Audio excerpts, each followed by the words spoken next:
And then the question of scale. So if you're much earlier in the journey, let's say you're somewhere around 1 to 2 billion naira in annual revenue, you're profitable, you're scaling, this is the type of company that Vested World might look at. I think with Cardinal Stone, you're going to have to give me a number. I'm going to guess 4 or 5 billion naira, plus or minus. That's now the kind of company that Yomi may and his team may consider investing in. And then beyond that, hopefully we'll all take you public and get our money back from that. But I think a lot depends on the scale and where you want to go, as I said. So different types of capital make sense for each stage. And even if equity investor comes in, oftentimes you'll need to blend that with some amount of debt capital, especially when you're thinking about your inventory, you're thinking about scaling. It really depends what's the best type of capital for the different pieces of the business that you're trying to grow. Thank you so much. So as part of your final take, Mr. Duru, how does the readiness or stability of a business today influence the depth of business that Fitzin would have with a pharmacy? How does that influence it, and what can pharmacies learn from that? All right. So, So for us, right, for us to onboard you, for instance, there are certain criteria that you must meet. Again, Nigeria as a country is going through, especially the new phase, when it comes to, for instance, I'm using the tax as an example here. The new tax law speaks to the fact that no business is expected, or no company is expected to have a business relationship with an organization that is not registered. So also being able to scale up your business also means what? Being able to ensure that you are a business that is well compliant, right? So for you to be able to partner, again, even for the investing public to be able to invest in you, they must have to see that your compliance level is also high. Internal controls, what sort of internal controls do you also have in your place? Because no investor would want to bring in their money and give to a business that does not have a good internal control system.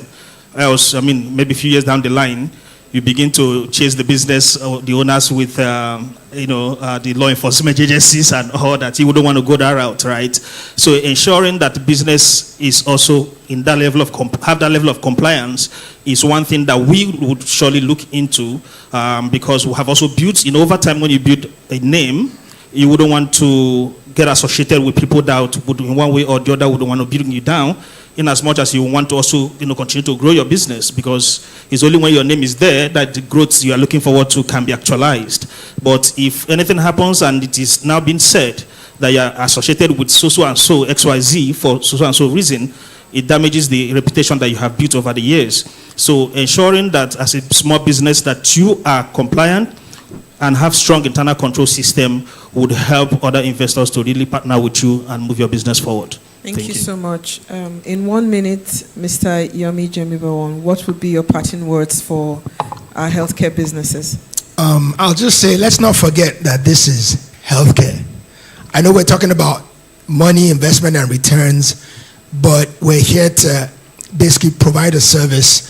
And I think what my colleague here said is extremely important. Remember, it's not our capital. Our investors are governments, Nigerian governments, European governments, pension funds.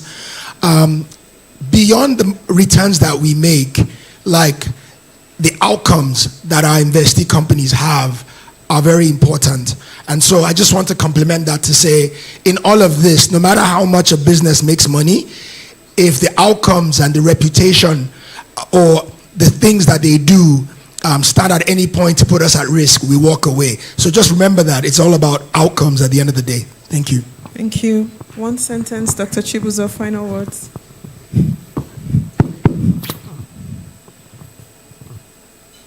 Do it afraid and just keep going. Gets better at the top. Thank you. Thank you very much. And thank you to the fantastic audience who paid rapt attention. I recognize that we may have questions, Because we are pressed for time, we would likely not be taking any questions here, but trust me, members of the panel are still around, so we could walk up to them after the session to ask for questions. One thing that today's discussion has made very clear is that pharmacies are no longer just points of sale. They are fast becoming critical engines of healthcare access, innovation, and investment capital. And preparing for capital is not simply about money. It's about building the corporate governance. It's about developing processes. It's about embracing technology, deepening transparency, and operating with discipline and with the thoughts that you intend to scale your business.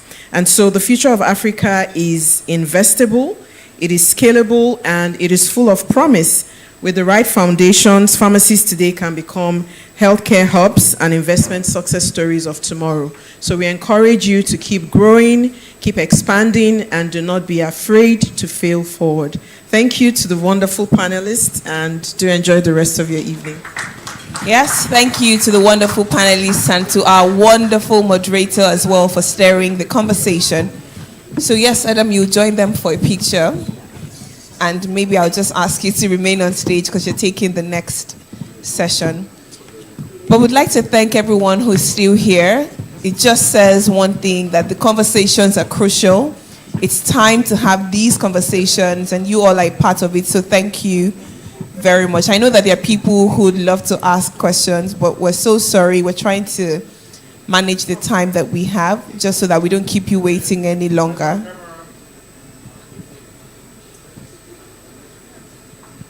So our next conversation is on bridging the healthcare divide, a call for partnership that scales access. And our speaker is already on stage, so I'll just yield the floor to him.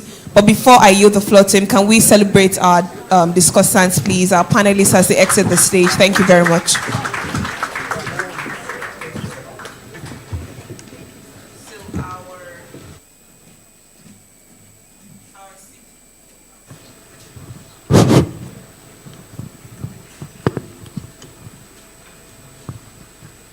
All right, that was a wonderful session. I appreciate everybody on that session because I'm sure a lot of us that started pharmacies, I know personally a lot of you that are in the room that started with one pharmacy that have now become 3. Some have started with 1 to become 7. Your journey from 7 to 50 or how to scale that really takes determination and effort, and takes as much help as you can get from your community and surrounding. We hope that we serve as your community, and we hope we're always able to give advice on how to grow your businesses and scale the healthcare system today.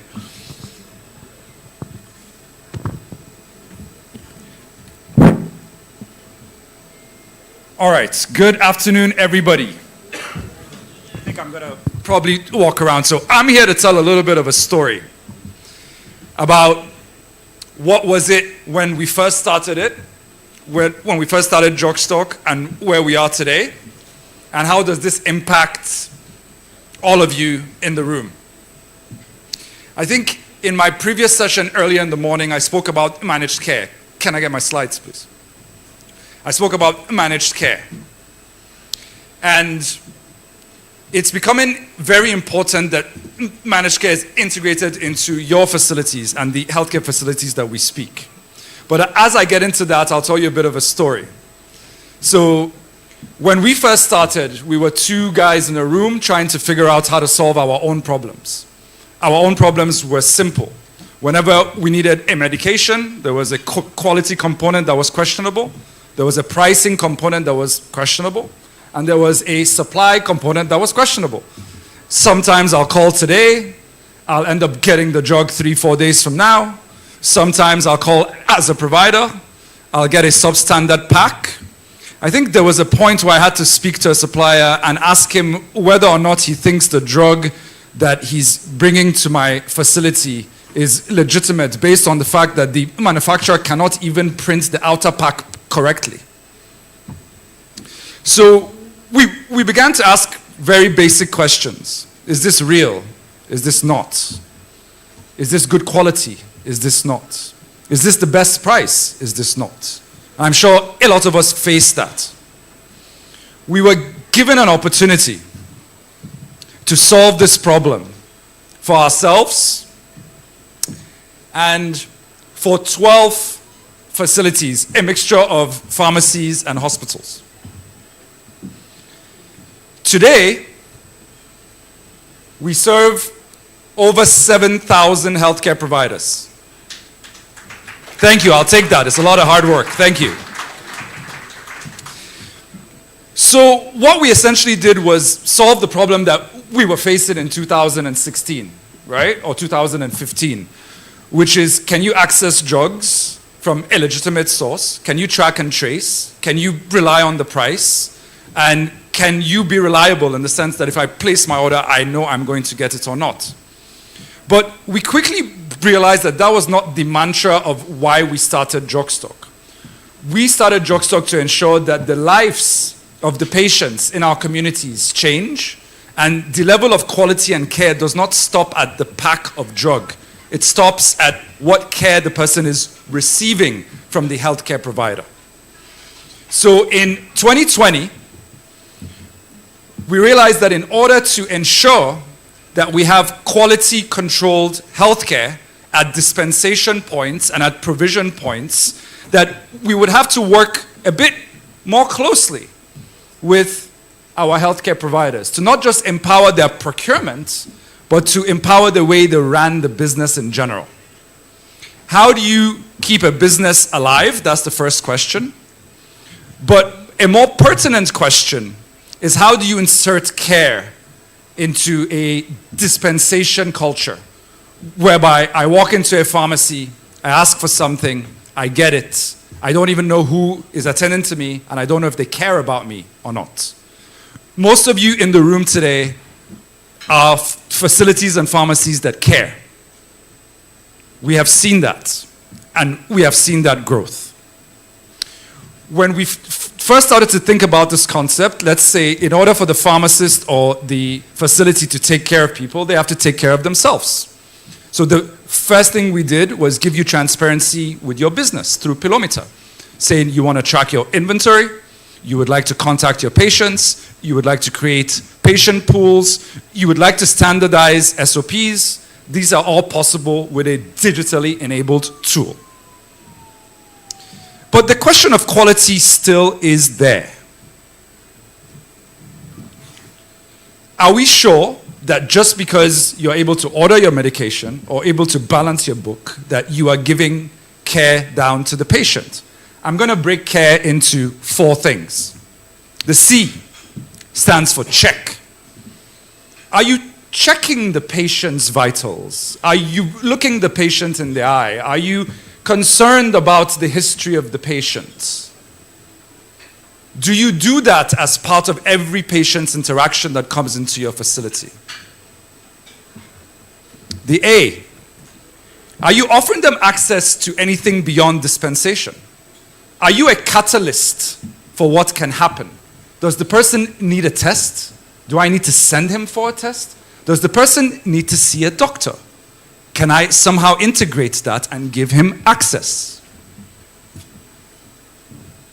R, record. Do you record this patient's history and his interaction with you? When the patient comes back, are you starting as a fresh patient, or are you able to pull up his data and information? So if you do all these 3, I think you have CAR, not yet care. Although I don't mind having a car from this thing as well if the pharmacy makes me get a car. But the last part of it is educate. You can clock a patient, ensure you're attentive. You can give them access to other healthcare providers or tests or facilities or advice. Mental health is a big one here. You can also play a role there. You can record. Pilometer allows you to record. But are you educating your patient? Most of you don't have enough time because the next patient is behind him and the next patient is behind him. I want to challenge you to think about a model that incorporates all these things into care. And I'm going to give you a good reason why. A good reason to spend time doing this. You saw in my earlier session, managed care coverage is around 10%. I think it's 7, some people think it's 10, but he is right in the sense that based on the population statistics of Nigeria, it is 10%. There's a rapid change into growing this managed care sector, whether it is coming from HMOs, coming from Blashma, coming from telemedicine providers, coming from anybody that is grabbing patients online or grabbing patients in any pool and says, I want to send them somewhere. Most of these health insurance companies will not tell you the amount of trouble they've gone through to try to build a system whereby they can send patients to a pharmacy to collect care. You might see some orders come in once in a while. They might use you as a dispensing point. But how often do they use you as a care point? And it's not because they don't want to use you as a care point. It's because you're not offering the care that they need for you to be a substantial care point. So in order to take advantage of this growing wave in the next 10 years that is, whether we like it or not, going to be an essential part of our healthcare system. And I say this cautiously because I'm the same man that stood here and said 25 years ago I heard HMO. But the way these guys are moving these days, and the government in place and their mandates, and the support that they're getting from all the stakeholders, is alarming in a positive sense. They are serious people, and they are going to expand managed care. But nobody is going to expand managed care with pharmacies unless they can guarantee quality. Unless they can guarantee that the patient does not walk in and you don't attend to him with care. The patient does not walk in and he receives a substandard product. Because companies like AXA are not looking to touch any court case, regardless of how beneficial you are to their HMO. They don't want the liability of a mistake happening because a pharmacist was not attending to that patient and a sales attendant was there and that person has no medical experience. It's not to say that every pharmacy should now double or triple their staff. But open your minds and open your eyes to technology that can help you do that. And make sure that quality, put that in your head, is a prerequisite for a healthy ecosystem. And the ecosystem is not going to use you until you start to demonstrate quality through care. On that note, I hope I've gotten a message across. And I hope the care pathway is clear. We need to start treating illnesses according to their guidelines. We need to start ensuring that whenever we interact with a pharmacy, that we bring up that level of care to be a pertinent part of the ecosystem rather than just a dispensing part of the supply chain. With that, I thank you so much for your time. And I'd like to introduce, thank you can clap for me, I work hard, thank you. And I'd like to introduce on stage the rest of my wonderful team, all the way from our CEO, Chibuzo Opara. Yes, we can clap for Chibuzo, he's wonderful visionary, always keeping it forward. To the rest of the team that will come and demonstrate certain things about technologies and managed care processes that we're building to better you. So without further ado, Chibuzo Opara. Thank you so much. Thank you very much, Adam. So we have a little bit more time with you, and we have a very interesting announcement we have to make to our partners. I guarantee that you're going to benefit from this, and we would love to, sorry, how do I? It's not yet, oh, okay. So you've all heard we've had this wonderful journey. Thank you very much. Please give yourselves a round of applause. Please give yourselves a louder round of applause. We've taken this journey with you as our partners in the last 8 years. It's been a wonderful, exciting journey, lots of ups and downs. And what we wanted to do as a company was to say, we can't go on this journey alone. You know, we've learned that. And so we want to open our ecosystem to the entire partnership. And that's why this is the first of our annual events that would start. I have a lot of interesting things I want to share with you. And, you know, as is the case, as you would have noticed, I have very capable people that I just call to do stuff. I just stand back and take pictures. That's my role. Before I go into those wonderful things and invite other people to come on stage and talk about them, I'd like to tell you a personal story. I'd like to tell you my why. I'd like to share that with you and the why of the company. See, about 15 years ago, one evening, about 12 midnight-ish, I'd just come back from going out. And, you know, my mom rushes into my room. At that time, I was still living with my parents.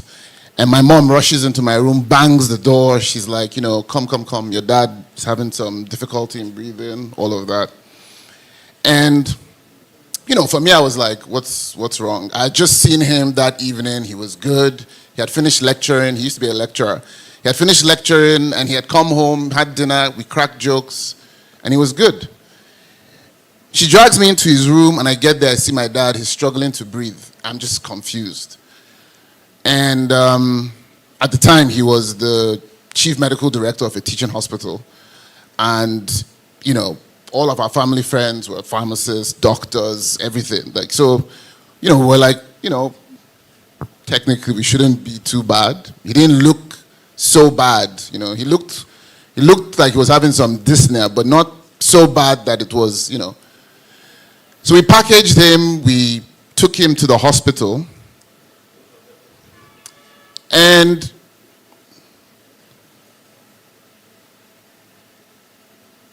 before, they said that he needed some strong painkillers and he needed some vasodilators, Clexane, yeah? We couldn't find for 8 hours. And he passed.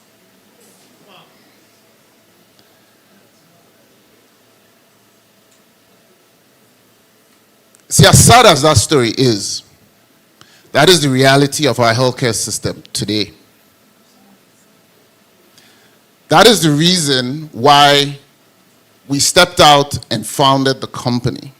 See, at that time, I stepped away from medical practice and I said, you know, they told me that if we could, economists would solve the problem. So I went to study health economics. At that time, I was already completing my orthopedic surgery training, but they said, you know, we could be that. And I met Adam, and we obsessed over the problems of the healthcare industry. And that's how Drugstock came about. For us, it's been a journey of, how do you say this? Shouting at the wind. And because we're extremely stubborn, we said we're not going to abate until we are able to impact 1 billion Africans and make sure their story is not the story we suffered growing up. For us at Drugstock, one of the things we came to realize was that healthcare providers are an endangered species. It's a tough journey being a healthcare provider. No light, no water, no money from the banks. They tell you bring collateral, you bring collateral. They say bring money that is the money that they want to give you. They say bring money to take money. I don't know how many of you have gone to access money from the bank. They tell you bring land, bring this, bring. I'm like, God, if I had it, why would I be coming to you for money? And they ask you for all manner of things. You've heard the investors. You have to learn the lingo of investment to be able to serve patients. Most of us went to clinical school, pharmacy school, medical school. They didn't tell us all this when we were studying. All they told us was, I'm low the pin, this is how you take it. They told us, put the thermometer in the patient's armpit, core temperature. They didn't tell us anything about, you have to learn how to balance profit and loss statement. I don't know how many people balance profit and loss when they were in their university. I didn't do it. And for us, one of the things we found is that as healthcare providers, we hold the lives of Nigerians. 70% of the population come through your businesses as a first point when they feel sick. And we are all struggling to create these systems. And so at Drugstock, we said, you know what? How do we do this? So we came back, we moved back we met up in Amsterdam, we moved back, we're like, we're going to solve the problems of the country. If we knew these were the problems, maybe we wouldn't have done it like this. But we said we're going to solve the problems, we put our heads together, put this design, went out. I don't know how many of you remember us that time, came. I remember we had our first client, Net Pharmacy. Are they in the house? Thank you very much, Net Pharmacy. They paid. We didn't sell them anything for 2 years. Thank you very much, Net Pharmacy. We went back after 2 years, and he's so kind. Farmer Chris is so nice. He basically sat with us after we apologized. We said, sir, we're ready now. After 2 years. And he still gave us a chance. Please give him a round of applause. I remember when we wanted to get credit from WWCV. We spoke English. Until Famia Kasai took us by the hand to Santosh, and we were able to get credit. Please give me a round of applause. Do you still remember? This was how the business started. Before this, Adam and I lost all our money, by the way, the first 2 years when we launched, because people loved the business, but it was like we were doing the thing in a roundabout way. And so we pivoted and grew the business. Since then, Drugstock pivoted and launched again in 2017. Don't know how many of you remember our old center. Yes, for those of you who came to our center first, thank you very much. A round of applause for yourselves. In 2017, we launched our procurement app, and at the time it was novel, and then COVID happened, and everybody had a health tech solution, and so we were no longer innovative. We were a bit jealous, but we learned since then that jealousy doesn't move anything. Rather, what moves is collaboration. And so, in 2023, one of the first things we realized was that supply chain financing was a challenge for a lot of people. A lot of pharmacies, today we had several, it was very deliberate that we had several conversations around investment and finance. Why? We all know what receivables are in this industry. Are there bankers in there? So let me not leak our secrets. But we all know how tough receivables are in the industry. And for us, we realized that, the manufacturers need this money to be able to manufacture. They need to produce. Without that money, they can't produce. Without the money, the wholesalers can't stock. And without investment into pharmacies, they can't sell. They don't have range. So it's a permanent push and pull. But we said there's a way to change this. And in 2023, we launched